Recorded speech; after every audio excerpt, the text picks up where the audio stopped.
Just an overview of what we're covering today, just a quick background, our course overview, team teaching, which we've done sessions on that before. And we talk about our retention specialist. We use as an e-mentor, Sam, and how we use that in our classes, some of our best practices, and then in the end, hopefully the last 10 or 15 minutes, just a discussion with you and some of your best practices. So we're going to try to zip through our talk quickly and tell you some best practices that we have experimented with, and we hope that in a few minutes you're going to tell us some of yours. So we definitely are going to save time at the end for your questions. So a couple things that got us started really having to do some course redesign and thinking about the way we were doing things and to get creative was there's a big push right now, probably for all of you, for retention. And well, that's the new thing, the new buzzword. Yeah, this year it's retention. And so people were questioning our class, you know, that maybe we didn't have high enough retention. And enrollment has grown, and our class sizes have grown, and so we've had to deal with that. A couple of recent changes at our school is that instead of just having, in our department, just having AS degrees, and of course a lot of students take office applications for their AA, we also now offer a bachelor's degree, a BS-IST bachelor's degree in our department, and we also have a software development degree that articulates from our school to University of Central Florida, which is across the Go UCF, across the town from us. Okay, so all of you that have index cards, if you don't, please raise your hand and someone will get you an index card. We want you to go ahead and write your best practice, your biggest issue, and make sure you put your name on it because there will be a little drawing at the end. And if you have any questions, we'll just ask you to kind of hold them to the end so we can race through this. You can write your question on there as well if you'd like it so you don't forget it. And we'll collect those before the end so that we can go over what we can go over. But we want you to have time to think about it now. Your best practice and your biggest problem. And then we're going to make sure your name is on the card. Okay? And you'll have time to write that as we go through this. So the course we're going to be talking about today is our Office Applications class.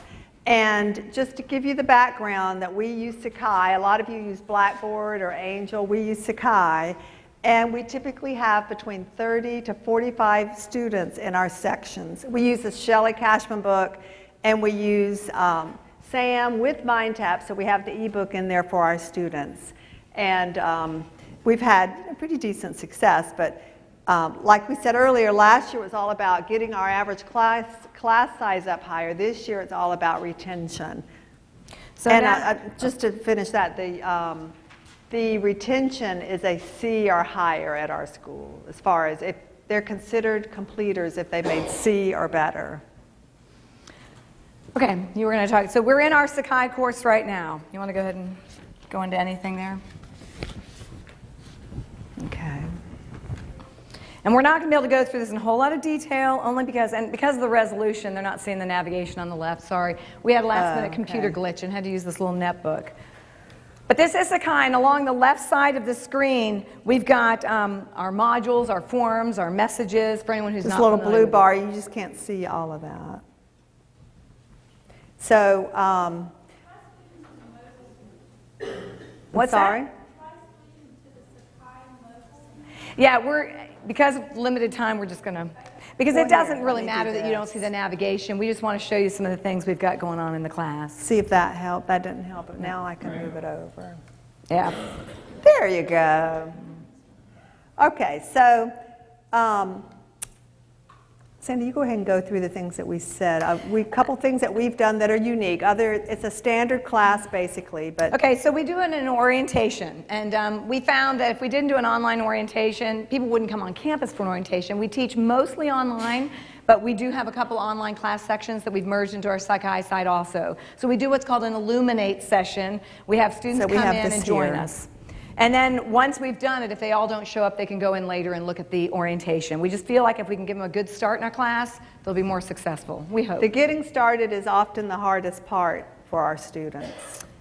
And then we also have modules, which is up above. And in the modules, we've broken out our class into different sections. We've got a course overview info module where they get the basic information, the schedule, the syllabus, and so on.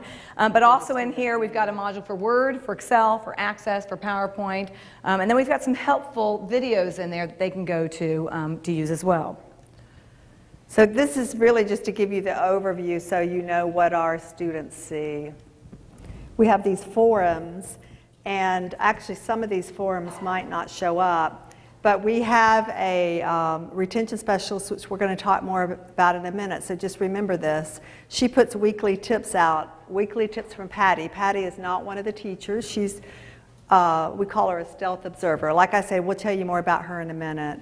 Here's our intro post, and we require them to do an intro post. We give them like 5 points for that. But just to get them engaged early, and we try to respond to each of their posts. And we just break out the forums by categories to make it more organized. They don't always adhere to that, but we try to shut down forums as soon as we're done with that module and move on.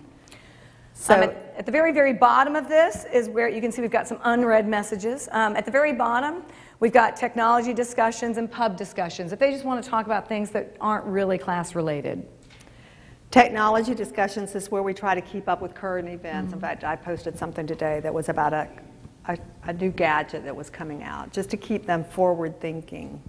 And many of them do get in there and engage with that as well. As far as helpful videos, how many are familiar with Camtasia Relay? Relay, not the just full version of Camtasia, but the Relay. At our college, we have Camtasia Relay, so we didn't have to purchase Camtasia, which is very expensive, and get all the different licenses for the people. The college instead has got this version of Camtasia Relay, and somebody mentioned in a meeting yesterday that because of the size, they weren't able to embed their videos in their courses. Camtasia Relay, when we go in, if someone has a question, we can just click on Camtasia Relay, run a recording, and then that file goes off to our server automatically and then emails me a link to it. And I can just embed that link right into our class. So helpful. I mean, we'll say over and over and over again how to do something, but it doesn't make sense until they see it. So that's Once really we make a video, we have one place where we put all the little videos that we've made, but we also sometimes put just a link, like when somebody asks a question, we'll say, oh, go look at this video that we made. So they're very, very short, and I just want to show them one just so you can see, like this, we make them put their name in the footer. So let's see if I can get it up quickly, I'll show you. It's nothing fancy. Nothing professional. Just a quick and dirty. But they're all the little issues that they have problems with. This is a quick lesson on how to put your name in the footer and the author properties so that your work is graded. This is going to happen to a few of you throughout the course of the semester where you're doing your work last minute. Hate hearing my voice. And you rush to get it to the Sky Dropbox. And Melinda, I'm going to end it though. She was going to tell me how to turn it up. You sign a statement at the beginning of the semester in the Dropbox practice stating that your name will be. I'm moving us along. We have such limited time, and I have seen how much the presenters before us I can't get that up have had issues with. But they're very short and quick, just so you know. Okay. Okay, so going back to this list, and we also have a calendar, a weekly schedule, we do texting, we'll talk about that in a little bit, we have announcements, all these different ways of communicating with the students. We have that calendar and the weekly schedule in several different places, because if they can't find it here, they might find it there instead. I forgot which one. And we're always redesigning. Every semester, we find something that doesn't work for the students, and we change it. And then next semester, it's a new problem. I mean, what worked last semester may not work this semester. So constantly changing there. One of the things that we added this year, which was this semester to experiment, is a free texting service called Remind 101. So if you have your cell phone, why don't you get it out and try this? And we're going to have it send you a little email, a text before we're done today. But this is a free service, and so it's optional. The students choose to sign up for it, just like you're choosing right now to sign up for it. It's totally free. And then every time there's a due date, we send, like at the beginning of the semester, we list all the due dates and we say, okay, send this message out on March 14th. And every Monday morning. And then that morning, and I signed up for it too, just so I make sure they're getting it. And I'll get this text message, remember PowerPoint's due Wednesday night, or whatever the assignment is. So if you want to send a text message with this message, then in about 15 or 20 minutes, you'll probably be getting a message. So for those who can't see it in the back, it's at CTO, C as in Charlie, T-O, CTCO, I'm sorry. And At CTCO. The number is 321-926-4102. Go ahead. No, we will remove you all from that site after we're done, so don't worry about getting spammed by us. Yeah, you won't. You could unsubscribe too. But the thing is it is optional for our students, and I think we can't really require it. And so often the people that sign up for it are not always the ones that need it the most. So if you have an idea, we're open to your creative ideas. If you have a great idea, put it on your card. Okay, sorry. I'm going to be the one that moves us along here. Keep going. Do that. Team teaching, we started, oh, yes. Does that cost you or your... No, completely free. Just go to Remind 101. And it's not our phone number or anything. Yeah. What? Go back? Okay, sure. But I only have a few minutes. Oh, sorry. Kidding. What you would do is you would, when you send a text, you type in someone's name or number, put that number in there, and the message is at CTCO. That signs you up. And you'll get a text back asking, did you really mean to subscribe to this service? But right now, you're going to dial this number in your text. Oh, you have to put your name in there. Yeah, we'll have students that actually say, oh, thanks, this is great. And they don't give us their name, and so that's who they become. Thanks, this is great. Yeah, so we really don't know all the students that are in there. But you can subscribe to email or text. Do you fail those students? We do. Yeah, we do. We do. We are pretty tough. Yeah, we are. Yeah. Go ahead. I think it's mine. Okay, on team teaching, we did a talk on this a couple years ago. We've been doing it now for a few years. The benefits are that we work well together. We don't see things the same all the time, but we're stronger together. The students, when they say that something bad happened and they want an extension, it's easier to say, Melinda, what do you think? But we cover probably 16 to 18 hours of the day between us. And just for those of you that haven't met us before, and don't know this, we tried to be creative a few years back where in our learning management system, we put all of our sections together in one Sakai site, and we're both in there as instructors. And about throughout the 300 semester, students. We will, if the forum post is there asking a question and I see it first, I answer it. If she sees it first, she answers it without regard to, oh, that's your student, I'm not doing that. We treat them all like our students. But when the problem students come in, though, I'm always looking at my roster to see if it's mine or hers. Yeah. It's like, I hope it's hers, I hope it's hers, I hope it's no. And we're always cheering when it's the other ones. But we do make it work. It's not always fun and games. I mean, there are things I want, things she wants. We have to compromise. But it makes us think outside the box. The students get really quick response. With the large teaching class, with the large class size, our teaching is much more manageable. Yes. And if she has to leave town or I leave town, and now this is not good because we both left town, but we cover for each other, and it's transparent to the students. So that's another thing we like. It's not like, oh, we have a sub this week. They don't even know the other one's gone. So another thing that we did new this year, in addition to the texting, was we have a retention specialist now. We hired somebody to work like 10 hours a week. She took our class and made an A. She's a great student. We put her into our class, and you remember the weekly tips from Patty we showed you? Well, her name is Patty, and we call her the stealth observer, and she has instructor access. She had to do FERPA training.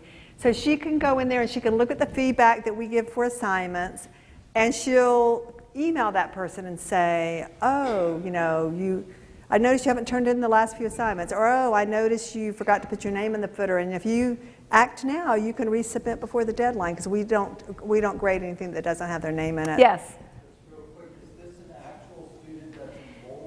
No, she's not anymore, but she did take our class and she made an A, and it's somebody that we knew was really good, so we approached her and said, would you be willing to do this? So a former student. Yeah. And we just knew she was detail-oriented and we could trust her. She would be a professional, because you don't want a work-study type. Not that there's anything wrong with work studies, they're great, and we use them sometimes for tutoring, but it needs to be somebody that understands the professional aspect of teaching.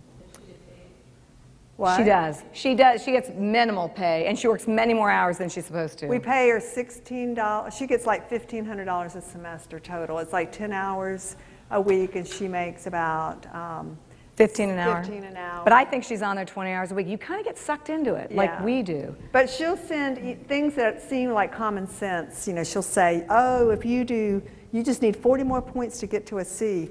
And I will tell you that those things seem obvious to us. Like she'll say, if you do these remaining things, you'll make a C.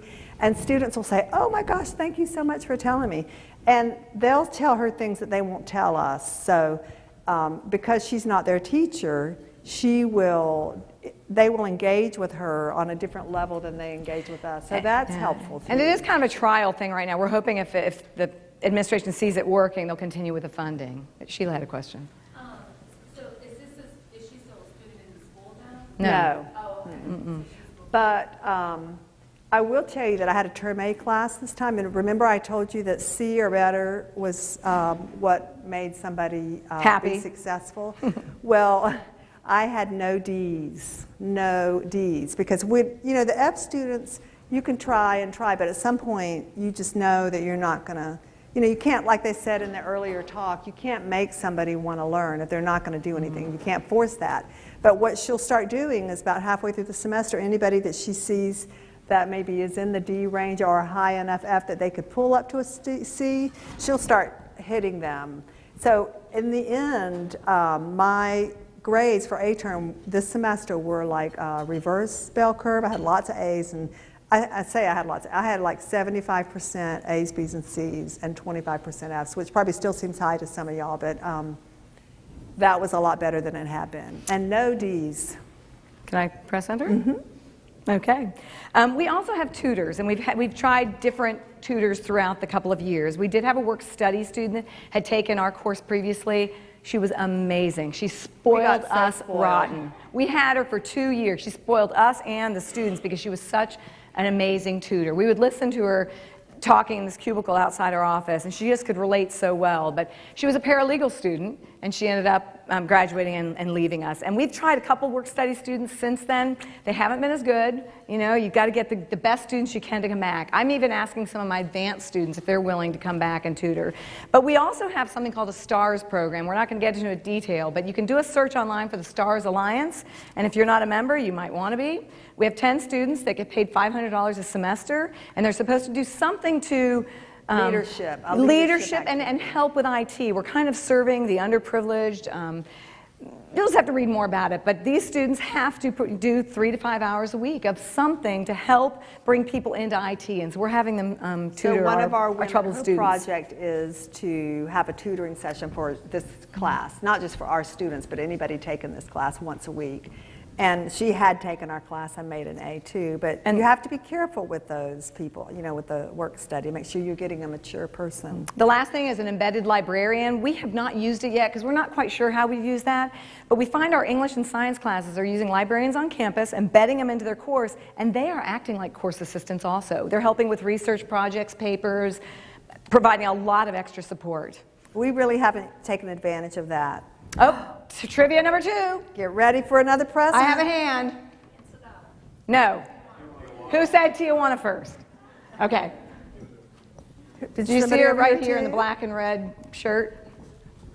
I heard a couple What's that? What's that? Did somebody else say something about the same time? Just go ahead. Does anybody need a mint? Mint? Got lots of mints. Does the person sitting next to you need a mint? Okay. Yeah. Okay. This is you. Okay. Is this me? Okay. We also use SAM. We're not going to go into SAM Live, again, interest of time, but we do have business cards. I think they're by the projector. So if any of you want to email us afterwards, we can help you. We also have another technology power user here, Linda West. She can help you with SAM. But you probably cannot see this very well, but we have our assignments listed like 1.1, 1.2, 1.3 because the old SAM wasn't sorting properly. The new SAM should. But we've got a Windows practice test, a Windows exam. We've got a SAM training exercise so they learn what training is early on. We've got the Word Chapter 1 project, the Word Chapter 1 practice, the Word Chapter 2 project, Word Chapter 2 practice. At the end of that block, we've got a Word exam. This shows them always available, but they aren't always available. We turn them on in the beginning of the semester. Students can work ahead, but they have to have them done by a certain date. We require them to turn in their study guide reports as a PDF file to Sakai because we want to make sure they've looked at that report and they know what their score is and that they can access training from that report if needed.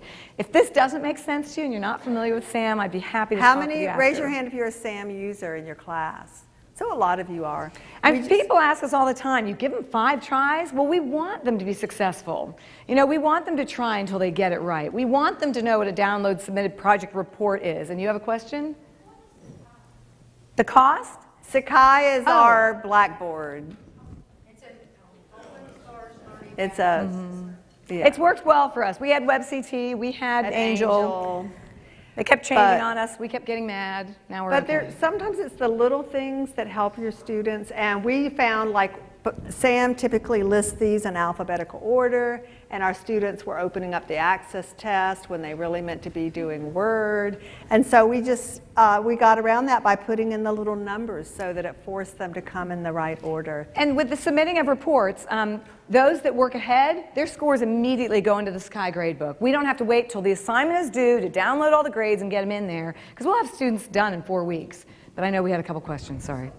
Back to the study report. You have them submit their study plan guide to what tool? The assignment tool? Yes. In our assignment Dropbox, because we were finding... Dropbox or assignment tool?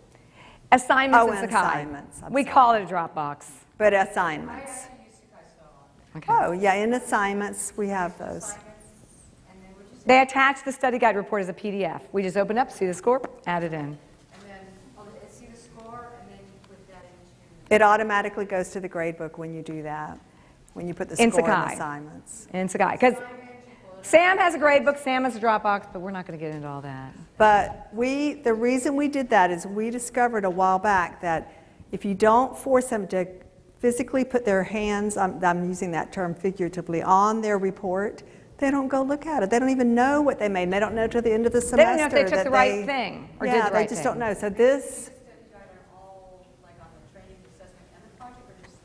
We don't require training for the most part. It's just there in the study guide if they want it. But we do have a training assignment that we require in the very beginning to show them what training is and make sure it's working. that they know how to use the training. We can talk about, if you want, we can show you our SAM site. Jerry? Yeah, have you ever thought about doing like a live lecture online to keep retention levels? We do Illuminate sessions before every big module to kind of tell them what's coming up in Word, what's due in Word, you know, just all the facets of it. If there's something that we know is a problem area in our Illuminate session, then we'll say, these are the things that you're going to have to do, and these are the problem areas. We don't have a lot show up for that, but it is recorded, and they can look at the link later. And we do that every semester. We don't use the link from this semester and carry it over to next semester. What's an Illuminate session? It's just a live recording. And our college has paid for a license of Illuminate, I guess. I don't know if we pay for it. Is that free? I doubt it.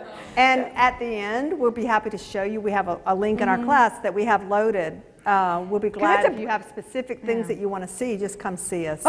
Well, the other reason we use SAM is because we got tired of having to put blinders on our students during exams. So this is our high-tech cheating. Yeah, our anti-cheating device. And by the way, after this is just a break time, I think. So if anyone needs to hang around and have us cover something, we will.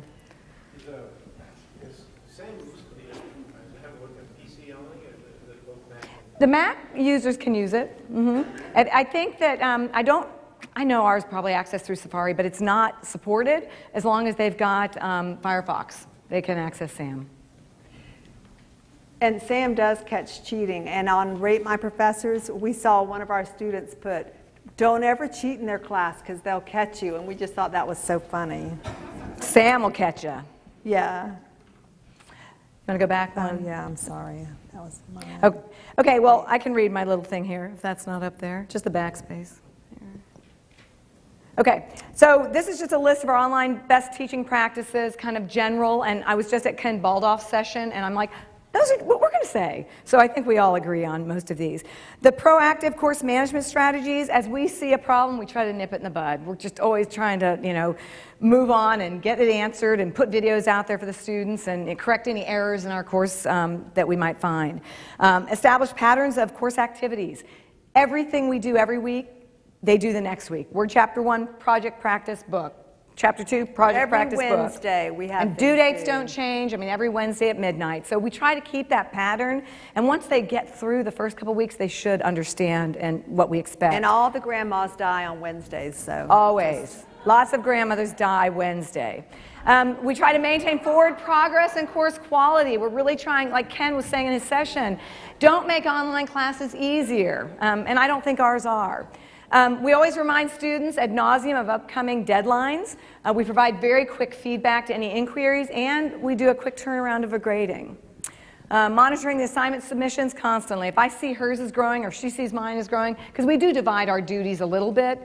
We did find in the beginning if we just went in and graded whatever, whenever, we would each feel like we were doing the bulk of the work, so we kind of divided our duties a little bit. And then providing the meaningful feedback so they know, what was wrong and they don't have to email us and say, what did I do wrong? Many of them will deny, some of the errors, but otherwise not. So early engagement is really important to get your students on board, especially in an online class, which is what we're teaching right now. So we put our own personal introduction out on the intro forum, and then we require them to post an intro forum, and then we try to respond to most of them that do post and get some kind of a relationship there. We are able to see who has not logged in, so I'll get on the phone and say, I notice you haven't logged in and our first due date is such and such. So we try to contact students that haven't gotten in and started getting engaged early on. The early on is a little more labor intensive, but we've just found that once they get on board and get through the initial hurdles, they're usually And Patty helps a lot with this. Yes? We have about 300 in there. We have a lot in there because we each have. Yes, all her sections, all my sections. And some of our sections have 45. That's another whole story. When we decided to team teach, the dean said, "Okay, increase your numbers then." Like it was going to be easier, but I saw 45. She has 45. Throughout the course, we've said all this already, monitoring the assignments, discussions, messages. We try to grade between 24 and 48 hours. Unfortunately, the students get used to the 5-minute grade turnaround during the day, and they wonder at 2 a.m. why their stuff's not graded. And we're always like, give us at least 24 hours, and on weekends we'd like at least 48. They get used to that, and then they think something's wrong. Yeah, what did I do wrong? Did you get it? Why isn't it graded? So yeah, I try not to be too quick sometimes. The weekly announcements of due dates, the texting of due dates. We email messages to low-performing students. We were talking about that at lunch today, whether the forms are better or the messages. We didn't want to clutter up email, but it seems like if we send it to their outside email. But the students aren't reading the forums, and we can see how many are reading the forums. So we will email them in Sakai, and there's a little checkbox that says send it to their personal email or whatever one they have on file. So then they at least get it to their email, and sometimes we'll get better response that way. It'd be great if we could text them, because they don't go on email much either. And the progress reports after every module. So after we're done with Word, we kind of indicate where they stand in the class, what their points are, how they're doing grade-wise, and because they don't even know how to read the grade book. And how many book. points they should have by now, and things like that. So we, at the end, of course, we always try to have them complete a course evaluation. And while it's still fresh, before we, at the very end, we make our changes for the next semester. It's kind of like, what did we have issues with this time? Because it seems like the students, new problems crop up each time that we haven't ever had before. So we revise everything right then and there. And sometimes, like, well, we're done with Word, we'll go ahead and revise it, even though our students are done with that part of it. So that it'll be ready to go for the next semester. Okay, get your clickers ready. Trivia number 3 is coming up. Oh, and by the way, we did have all of this inside Poll Anywhere, which you could also do in a live Illuminate session if you wanted to just kind of throw out some polls. But we thought it would take too long to then go get the results and look at it later. So, Melinda, I've got a couple things in my hand. And I'm kind of thinking these might be good things to be thrown out. So I got to get my little trigger ready such here. a good thrower. Okay, you ready? What segment of the tourist and entertainment industry is the fastest growing in San Diego County? Yes. Well, that's part of it. Oh. Anyone else? Traveling to Tijuana. I can't tell if anyone said it or not, but just raise your hand. We'll do the honor system. Why is it not going there? Enter. Enter. Go. Oh, crap. Oh, there. Uh-oh. Indian gaming and casinos. I have a friend who actually lives in San Diego, and I went to college with him, and he's part Indian, and he's really into building casinos around the San Diego area. Did anyone else say casino or gaming? We didn't hear them. Don't be shy. I want to throw a we know ball. You want one of these. Oh, she was. Oh, there's one, Sandy. Wait. She was supposed to get it. Wait. There's another one over there. The lady in the black sweater. Oh, my arm hurts though. So, we wanted to show you. We know that y'all are here because you're trying to keep up with the latest technology. Has anyone seen this? Oh, I can't get near this. We just kind of want you to see what's up and coming now. I think you can just click on that link, Melinda, but I do have it running in YouTube also. This cracks me up. I was so glad Corinne didn't show this. She was going to spoil my... It'll go. If not, I do have it on YouTube. Okay. I just thought that would be faster. Okay. It's right there. Oh, wait. Something's coming up. Here you go. Maximize. Let's make it full screen if we can. You might have to skip the ad. I will. No one's seen this? I mean, students have the oddest computers, and why doesn't my computer work? And I mean, we're always having to change resolution. And is it what? Right now, the girl back at home. This is the Mactini. Mactini. Hi, I'm John, and I'm going to give you a guided tour of the latest revolution in computer technology, the Mactini, the smallest computer in the world. You'll notice it only has one key, but it still performs all the functions of a regular keyboard. For instance, if I want to type the letter A, I press it once. For the letter Z, I press it, you guessed it, 26 times.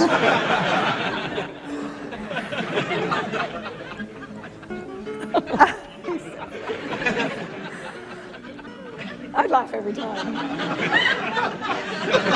Okay, how about punctuation? For a comma, I hold it down for 4 seconds, release it for 2, and then rat-a-tat-tat. This and all the other combinations are explained in the manual. Mactini is also a fully integrated entertainment system. It's perfect for listening to music, watching movies, or even giving a business presentation. Since I started this commercial, we've brought out a newer, smaller computer, the Mactini Nano, rendering this one obsolete. Thanks for watching. Isn't that funny? Oh, we are doing pretty well here. Great. So I'm going to come around and pick up your cards, and hopefully you have your cards filled out. If you'll just pass them to the center. And we've got lots of prizes. Make sure your name is on the card. Just pass them to the center, and I'll come along and get them. Our department chair doesn't let us buy just anything we want, but one thing I got to hand him is we have a lot of knickknacks in our department. We have a lot of events, and so some of the prizes you might win today, some of you got Frisbees. You've seen the balls. When we have high school students come, they always like the balls. We've got, why have I forgotten the name of these beer holders? Koozies, right? The Mactini. What? Oh, yeah. Mactini case, that's it. We've got these wonderful screen wipes for your iPads. Anybody else have their cards? Whatever. Okay. Thank you. There's an Thank you. app, free app for the Reminder 101. Oh, good. Okay, perfect. Thank you. And my favorite little device here is a cigarette lighter with a USB charging connection. Okay, so how are we doing on time? We have about 5 minutes, 7 minutes. Okay, so thought I would go through and just read a few of these best practices. And we'll have the person come in. And, well, I'll just... Oh, we have to randomly pick the prizes. That's right. Okay. So why don't we... The prizes will draw after we read through these. For best practices, encourage daily feedback, contact, it's that personal touch, isn't it? Responding to each submission in a discussion board or blog. So these are other ideas for you. Allow students multiple submissions. I have a discussion area for student questions about assignments. Students answer each other, things like, what did I miss, how do we, what did she say? They're often blunt with each other. Wait, you might win. And if you just read, it's easy. Read the syllabus. Design backwards. Design summative assessment and then weekly outcomes and assignments. Okay, so yeah, design backwards. Design the assessment first and then design your assignments. Ask them for what they learned. Best practices to lecture. Contact, contact, contact. Have students introductory posting, and then I respond to each posting, commenting positively about something they said. I like that. What they posted is something important to them or they wouldn't have mentioned it. And send out weekly reminders about assignments. So that's a winner right there. So okay, you can give a prize that's to Renee. that one. Consistency in assignments, testing, grading, and policies. Yes. She's getting one of these little USB cigarette lighter dealy bombs. Interaction between students and instructors and students to students. Well, we'll leave her here since she won. Online discussion about new technology, peer-to-peer support, discussion board forums, errors they make in the something exam, one-to-one with students, in the SAM exam, one-to-one with students to talk about their assignment, their errors in their SAM test. Early communication with students before class starts. Oh, I like that one too. Here, that's another Who's prize. That? Odamaris. Odamaris? He's probably the one that just left. And that's contacting your Odamaris student before the class Valdivia? starts. Are you a beer Discussion drinker? groups, Do you drink beer? Discussion groups create students to join a group, participate with the other students. Remind students of deadlines. Quick response within 1 day of student emails and questions. That's another good one. She's not doing this randomly. She's just picking what she likes. That's I not know. good. Those are my favorites. Oh, Teresa. Worthy? Weekly messages. Happy Monday message for classes. This is another good one. I can't do this. Okay. Yes, you can. Leslie Martin. Where are you? Video lecture. That's a good one. Oh, you're right next to each other? Tutoring lab. That's a good one. Quiz on the course syllabus. Who am I giving We these do to? that too. I'm just going to have to start choosing here. Okay, which ones? You two? Okay. Students in Koozie, cigarette procedures lighter, class choose a company to visit as a team. Interview personnel about practices regarding hiring, required skills for various positions, and then write a paper, present findings to the class using PowerPoint or whatever you're requiring. I have 7 more things. 7 more Then write a prizes. positive paper about whether they would choose to work there or not. Skype office hours. Do you have any more wipes? Screen wipes? Did we I only don't have 2? think so. Okay. Deadlines every week. Tutoring. Are we running out of time? Yep, 2 minutes. Okay. Skype online orientation. We actually have some of our STAR students doing Skype tutoring. It's working out pretty well. Todd Johnson, where are you?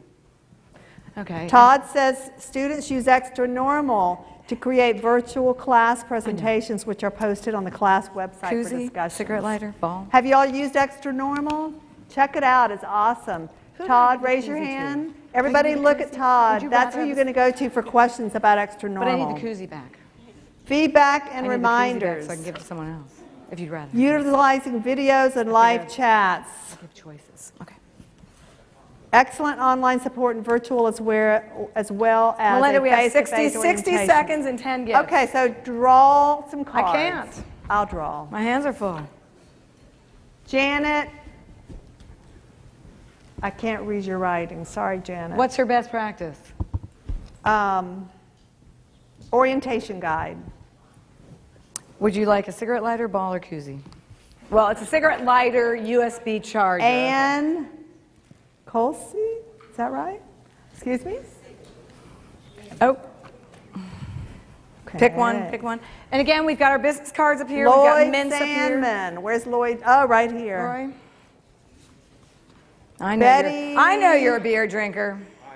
Oh, your wife. Give it to her. Betty, I can't read your writing either. I'm not very Betty, good where's at this. Betty? If your name is Betty, just raise your hand. Okay, there's a really funny Laverne and Shirley. Are you Betty also? There's a funny Laverne and Shirley video about Betty. Betty. Cigarette lighter. Merlin. Ball. Is anybody named Merlin? Okay, Merlin, run, Sandy, run. I may split my Linda dress. Hall. Linda Hall. Are Okay. you?